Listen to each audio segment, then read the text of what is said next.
Are you not yet entertained? Listen, I called it in yesterday's video. I told you how this week was gonna open up, didn't I? Point on, spot on. But guys, things just got even a little bit more in depth. I don't know if anybody, how many people follow along with Lou vs. Wall Street, avid YouTuber that I've liked ever since my break off from trades. But y'all, Lou just wrapped it all together. And like I said, it's a fool's errand to try to ignore one. I'm the type of person where I stick around older people because you can always gain knowledge, especially people that have been in something that you're mastering or what you want to master in. Guys, the link has been put together. Hey, some people might not want to hear this, but like I said, we're gonna get down to this, and of course we'll do our coverage of our AMC, a little overview of our SoFi, like we called Palantir. Much love. Hey, things are going up, accounts are blowing up. Hey, listen, I told you could have been jumping in on this money, but you can waste your time if you want to. But now here, listen, before we do anything, cue that wind effect. Power. Yeah. Yeah. A little late night vibe. A little late night vibe. Bring it in, bring it in, bring it in. Let's get down to it, guys. Listen, just jumping straight to the nitty gritty. I'm going to label this video something along the lines of how to play short squeezes from now on. And of course, like I mentioned, this is from Lou vs. Wall Street. So, the perplex of how this whole thing has went down is based off of the fact of our buy and hold antics. So where we retail, we buy it and we don't sell it at all. That explains how they are able to manipulate a stock or have failed to deliver that fold in, how they would make synthetics. The sheer nature of us buying the stock and not selling the stock means that they aren't responsible to do what? Make sure the shares are there, because most times you're not going to sell in an immediate time frame. So they can give you an IOU and say, oh, yeah, you got the stock in your account, and you're not going to sell the stock, so it doesn't really matter if they actually have the stock or not. Pause and just think about this for a minute. And I want this to be known because obviously we've got to see AMC through now. We've already played it backwards, but from short squeezing now, and this is GTII, Bed Bath and Beyond, whatever stocks that we have in our retail saga, right? This is how you cue those. This is how you start the short squeeze, and then how you trigger the short squeeze, right? So, like I just mentioned there, they have unlimited time frame because we're buying the stock and holding the stock. We're not selling the stock. Now, again, I'm not telling y'all to do it now because it's too late to do it. But what would accrue the stock, the same thing as what I told before, if there was a short squeeze, and why they're not going to allow short squeeze to happen, is because the way that you would infringe or send the short squeeze or break the play, similar to how they had to do with the GameStop. The reason why they took the buy button away, right, is because, one, if we all mass sold, right, they would have to be forced to go and find those shares. That in itself would trigger a short squeeze, right? And the way that play is supposed to happen is that everybody bombards a play, spikes it up, it runs up, then you mass sell. That alone is going to force that stock again. And at that point, you buy again, and we ride those dips. Where we've seen AMC where it hit the $30, or where we hit $70, then $50, then $40, then it rolled back up to $30. To re-cue those, the reason that those spikes happen to go for AMC when we're at $13 and ran to 30 is because during that around that 8 period, a bunch of people were selling off, right? Because, oh, hell no, bump this. Well, that in Q forced them to go retrieve those shares. You had to go find those actual shares. Well, to get those shares that are not available, you've got to create price action, right? This goes further along with what Lou double tapped and went further in. He said, well, I put this portion in where I was like, we know that 100% or 90% of the action, the play is being done in the dark pool, right? And we can see that by the utilization. But this confirms how you're like, wait a minute, there are no shares, but how are they able to trade? Because like Lou said, they aren't buying, you're not buying and selling AMC. When we go and buy AMC at this point, just like the bunch of people that haven't gotten their postcards, you don't own any actual real AMC. Now this is gonna make the hairs on the back of your neck stand up. All those ape coins and AMC coins, what's occurring is what you're buying could be a totally different stock or crypto asset, and they're giving you an IOU at that certain time, making money, piling in, right? Piling that money up. Oh, boom. All right, you're buying some more. They send it over here. It's making money, and up until the point that you sell, they don't have to actually make that conversion occur. Which explains how that whole crypto market blew up. Where I was like, how the hell are they screwing up? We buying heavy as hell AMC and crypto blowing up. Well, that's why, because you weren't buying AMC. Sit back on that one for a second. When I heard, I said, this is the missing link to where we've been putting around. We've been knowing that it's been dark pool. We've been sitting there. I said, how could this occur with no shares? Well, we saying they're doing Leviosa. Well, because you're buying shares of another stock. What stock? We don't know, but I remember about a month ago or 3 weeks ago, AMC was moving literally the same as the rest of the stock market. I pointed out a video where the whole stock, Tesla, everything had hit a peak. AMC hit that same peak. This play is so fraudulently massive, it's crazy. But what needs to be noted, and everybody needs to listen to this and keep this to heart. On the next place after we conclude this AMC thing, we need to venture into figuring how to hit something, right? And then when there's a price, everybody sell the hell off. Which this happens on, if anybody day trades these stocks, if you go up on Webull at 4 o'clock in the morning, you see these stocks that run up 200%, right? Well, what's occurring is a bunch of people are smashing, they'll buy it, and then a bunch of people sell these stocks will barrel out back down 100% and then spike back up again, right? And that's what is creating this cycle of day trading plays where you have like, what's a play? WISA. There was a play back in the day. It was a C. I forgot the name of these, but there are a bunch of different like insignificant penny stocks that you can shoot up. But this all correlates to where I'm going back. I'm saying, okay, so realistically in GTII and plays like that, the reason that they're able to keep playing this game is because we're not trading the stock. We're just buying and holding it like it's Tesla, which then makes it where they don't have to ever go and get those shares. When we said, we're like, when are they going to have to ever get the shares? Well, they don't have to ever get the shares as long as you're holding. What, get the shares for what? There's no selling occurring. So they don't have to get the shares. They just take that money and they go fraudulently have you buy something else, but they're showing something in your account. It completely explains how we have the Brazilian synthetics, the AMC coins, the ape coins. You're like, wait, what the hell? How is this correlated? I was like, but how could this correlate? Well, because you're buying from your broker. After that point, we don't know what the hell is going on. But I know that ape is almost stagnated after Binance stopped allowing a trade of the ape USD coin that I didn't even know existed. Guys, just put that in your reference. I want y'all to sit back and think on that. Y'all go listen to Lou versus Wall Street's video. When I heard that, I said, well, I'll be damned. That's the maneuver. That's the function. That's how we're going to trigger short squeeze from this point on. The next play, but we just got to figure out how actually to make that maneuver. And, of course, it's going to take coordination by retail, which is what all this YouTube stuff is about. But hitting a play, running it up, getting out as there's an accumulation right now. Obviously, I wouldn't say that there's got to be a certain time frame on it. It can't be like you hit it and you're out on that first day. But it's like you hit it, you give enough time to where there's been people buying in FOMO, I don't know, maybe 3 weeks, maybe 2 weeks, right? A month, right? To where the fraud starts, then you sell. That's going to cue everybody that's making synthetic shorts in that play to actually have to go and get those shares, which is going to spike even higher price action. Then, of course, retail to really, because like I said, retail made the MOAS. So now, as far as how that occurs again, is that it's hit again and runs. Y'all want to know what that was? That was AMC spiking back prior to that first run in June up to $7 and then crashing back down. Everybody sell it.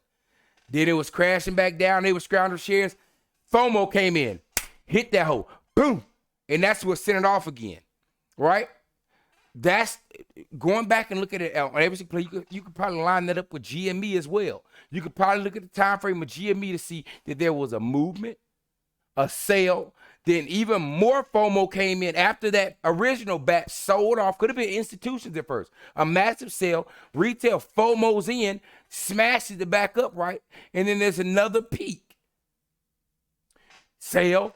Somebody comes in, smashes back up. That's how you queue on or keep maybe ramping a short squeeze. I don't know if that's what they call a gamma squeeze, right? But that's how you feed a short squeeze. Now that I'm seeing this now, of course, this is just my opinion. I want y'all to roll in on this. Of course, this is what Lou's opinion as well. I've just kind of linked in the stuff that I've been noticing with this to say, okay, is this how you play this algo?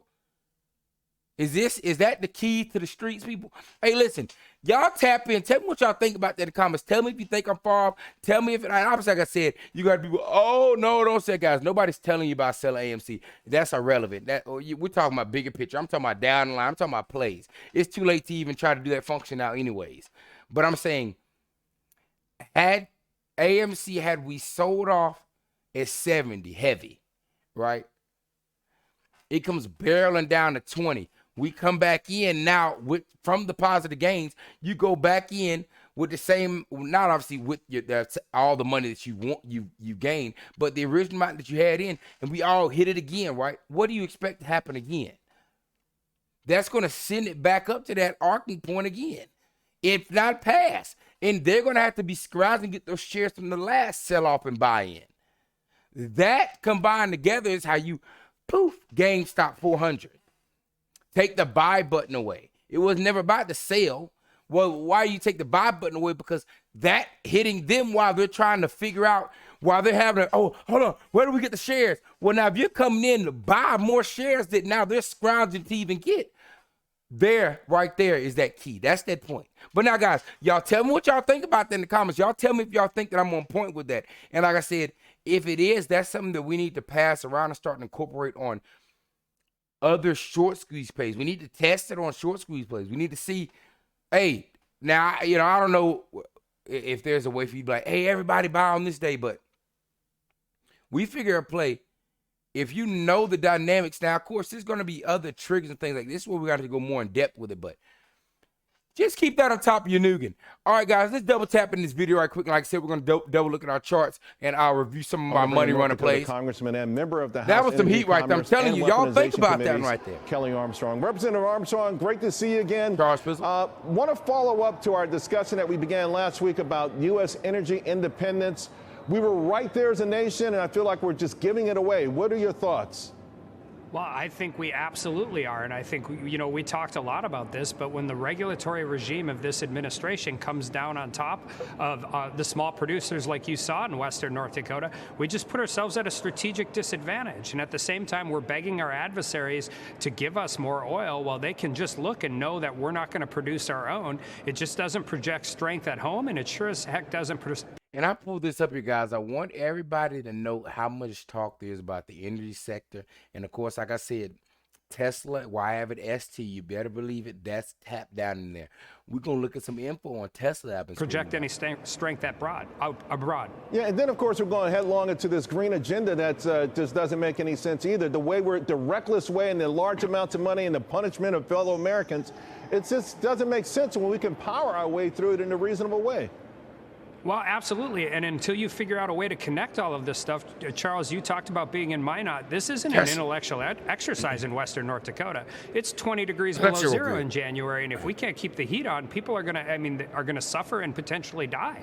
You just spoke about our adversaries. Last week, the Washington Post actually published startling revelations about Mohammed bin Salman, who privately threatened to sever ties and retaliate economically against the United Nations. I mean, these nations, not only are they showing us disrespect, of course they say that they want to do more things with China. What is happening with this? Well, again, when they can look right across the ocean and they can see how we are absolutely tamping down on our own energy production, and then we go over there and we demand all of these different things when they know they have a resource that the world and, quite frankly, the United States needs. It's a terrible way to negotiate. It's a terrible way. What that Custer from the last video? Oh yeah, yeah, with the Dows and the banks. Hey, NASDAQ. Way to project strength. Let me switch gears a minute, NASDAQ. because when you said you were on the House Select Subcommittee of the Weaponization of the Federal Government, I almost fell out. I never heard of it. Turns out it's just formed on January 10th of this year, in part from what I read to the raid on Mar-a-Lago, also the Twitter files. So with that, I want to ask about the indictment of former President Trump. Last week, of course, that was the big news, but 75% of Republicans see it as being politically motivated. I mean, is this the kind of thing that just hurts us long term?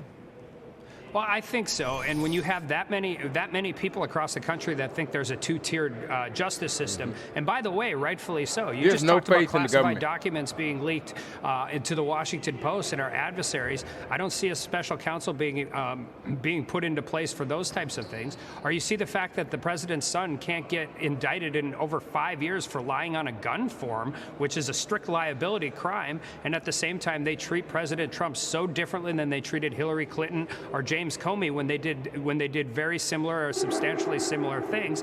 I mean, people with eyes and a brain can tell that people are treated differently by this justice system. Another issue I know you're tackling is a CDC that used the pandemic to track Americans. Who authorized that? How can we prevent something like that in the future? This is something I'm sure everyone would be united on.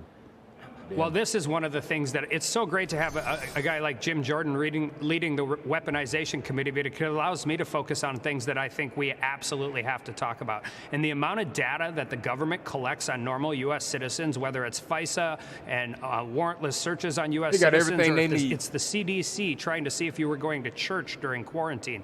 As we continue to move into this 21st century and we have these supercomputers in our pockets, it's really, really important that we make sure we're protecting American citizens and civil liberties. And just to be honest with you, the government is not doing that right now. I got less than 30 seconds, but it's certainly not a supercomputer. They're playing lab rats to stop the ban on gas stoves. They got people running around as guinea pigs. Back against this.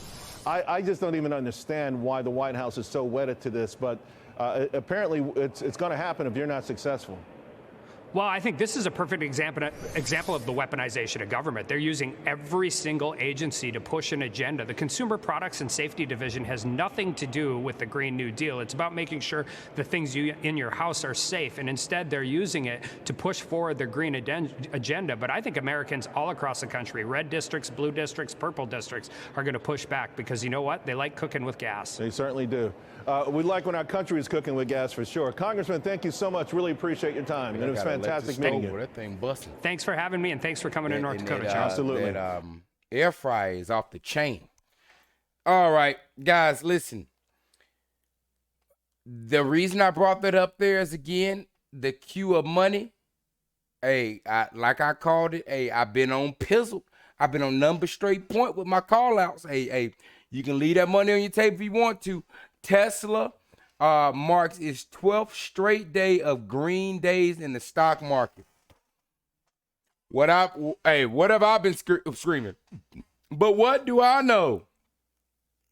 Guys, coming in AMC, as I mentioned off the previous video, I knew with that green close on Friday, and just based off the price movement with these spikes, that we were going to come into that Monday and green out. Notice again, early coming out of this pre-market, we're spiking off. It's run up to 480. It broke even higher than where the last marking was it touched. And of course, they have to short it down and throw it in that synthetic algo again, right? But the spiking pressure alone is letting me know they're exhausted. Things are getting exhausted. Coming over and double tapping. Short interest sitting at 22.62%, 8.85 days to cover. Days to cover is irrelevant. Days to cover is probably at 59,000 at this point. Short interest at 200%. Shares available to borrow, 0%. But coming down here, look, here we go, people. Back up there in those 100% cost of borrows, just like that. It's just crazy how I can magically flip on his head like that, right? Something's giving. Something's got to give. Something's got to give. 94.1% on 100 shares. And I don't know who the hell even borrowed that. 0%. I mean, that's zero. That's basically when it ran out. But 91.9% on 6,000. 91.9% on 9,000. 110. The highest we saw was 114% on 10,000. So we got to 114% cost to borrow today.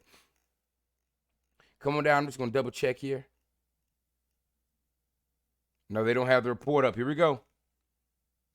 They don't have that report. They don't have that sweet report up.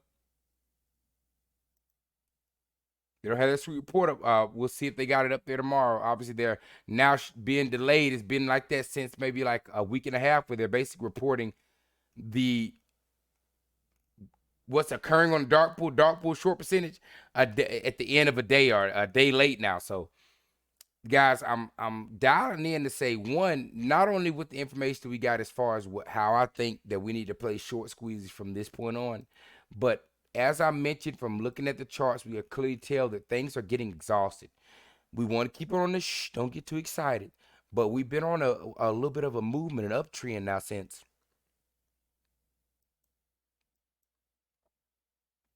the 31st of last month. Slowly creeping. Now, hey, like I said, we can't, hey, they can always alleviate and try to stall the play out, but I'm seeing a continuation on this, and like I said, that catalyst is, for the rest of the market is going to be coming from these sweet sectors like yonder. What I said. Here we go. 395 about to bust up to 4. Tesla. Just remember these call outs. I've been calling them out. Tesla going back up, about to be 250. 252 was the high. Let's go and mark this up here,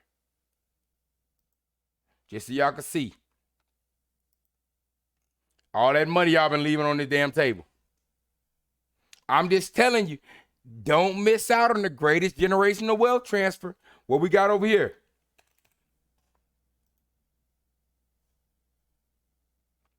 Up 12% on a day.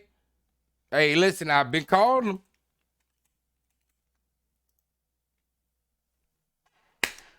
So what you gonna do?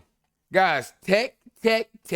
And tech with a little side of tech to get some tech, guys. That's all I'm saying. This is going to be the thing that's going to bully through and hold your money, sustain your money through the recessions, innovation, high price and power companies. These are S tier, A plus, and A tier companies, bangers. A SoFi might work its way on up. I'm just trying to tell you. These are the earnings report from SoFi for the last 2 years. Like I said, you can see up beside. Growth and leverage over the last 3 years have been a thing of beauty. This has all happened while its largest, most profitable student loan segment has been on pause. Imagine what the results would look without that headwind. We won't imagine much longer. And just to remind y'all, so they had a student loan thing that they were allowing to occur that was on pause, but I think that they have actually been able to issue and start that back up again, which is going to bring more revenue. But this is Q1 2020. Revenue was 86 million. Q2 321 million. Q4 2022 443 million. Q1 2023 460 million. So guys, the revenue is actually growing up pretty heavily on the company. Like I said, it's a good buy. It's way less overvalued than what they would call like PLTR, Palantir. I still think Palantir is a good buy at this point, as I did buy at 15. That breakout above 16 is going to see me worth $20. And like I said, if it goes to 20, you're going to see that walk back up to 30, 35, or $40. So these are plays. I would currently, how I'm playing these, I have these in my momentum trade. SoFi might actually get a move to my long term. We're going to keep our eye on it, but I did scoop me some up, and I think I'm going to scoop me a little bit more up because I see some juice left up in SoFi. We've been screaming about this. I've been calling these plays. We've been nailed on the dot. I've been World War III vet sniper in this. I've been, what was that movie? American Sniper? 50 cal? Slap that stick. Boo! What stop? Boo! That's called money. Money, Montgomery. Listen, hey, y'all, family, hold it down. I want to come in quick. Obviously, it's late night. I hope some of y'all can catch this. If not, y'all will catch it in the morning. I really want to hear y'all's opinion about what y'all think on basically what I described in the beginning of the video about how I think that we need to go on moving forward as far as not AMC. It's too late for that. But like our next retail plays, wherever we're going to go to next, if that strategy of like a massive buy, hold for a short duration, and a massive sale, then buying after that dump would cue the short squeeze. Because if they're going to play the game how they're doing, where they are basically just utilizing us holding, like, of course, guys, this would be like a flipperoo. We would hit them with the old banana in the tailpipe trick, right? We buying, expecting to buy and hold. Oh, buy and hold. Of course, I know these blasters are going to sit up here and try to watch this, but that's irrelevant. It's either they would have to play it and allow the buying pressure to go through, which wouldn't work, or they're going to have to do it like this, where they're like, oh, yeah, buy and hold. Retail's just going to buy and hold it. So we don't need to worry about getting it right now, which why you're having 18 million failed delivers go through, 19 million failed delivers hit. You're like, what? Are y'all going to cover it? No, they don't have to, because there's nobody selling the stock. That same info I said over the last 7 months, only 100 million shares have been sold. So that was a little like 15 million, maybe a little less, a little bit more, 15 million a month. 50 million shares a month is nothing as opposed to what they're creating on a daily. But that already correlates, and that's why it all made sense. Also, nobody's been selling. We know nobody's been selling. We know that's been all them. How they able to do that? Because 100% of the shares are sitting in the dark pool. There is no buy pressure occurring. Why? Because nobody's buying. And nobody's selling. If people were selling, just like I mentioned, well, you need sellers just as much as you need buyers. If everybody sold, what do you think would occur? You think if you sold that, if everybody sold it would just be all good? Because people are like, don't sell, it'll end the short squeeze. Who started that agenda? What that trade started that whole thing where you felt locked in like you couldn't sell it? Who started that whole thing? Because it's mighty ironic. No, that's exactly what you would do. Somebody's making a bunch of synthetics. You dump the synthetics off and then make them hold them synthetics. Oh, that's you. Then guess what happens? Now they have to try to get them sold. Send it. You have to try to square out all the trades that you've done. Up until that point, if you never sell, then why would they cancel out? They just gonna take that money just like a bank does and invest it somewhere else and give you minimal returns. People, about 4%, 5%. Just imagine how much money they're making on the stock market with the stocks that they're buying with your money or the cryptos that they're pumping this into. Hey, family, listen. This is an interesting day. I want to hear y'all's opinion on it. Y'all go down in those comments. Let us know what it is. Hey, y'all, keep it real. We don't want emotional. Ain't nobody trying to hear no emotion. I want to hear y'all's honest opinion if y'all think that that's an actual strategy or not. Until the next video, y'all know I love y'all. Guys, we got some banger stuff coming. Retail, this is the beginning of our saga. But like I said, we've got to figure out and master what it is that their play is. Because they know how we move. We got to figure out and master how they move and what we can do to trigger. That was a dually. What we can do to trigger MOAS, because we did it once, but nobody sat down and actually figured out what it was that we did to do that. Y'all run that through y'all's head. I'm about to get this thing edited and then hit that snooze. Hey, much love, family. Hold it down. Y'all already know what's next.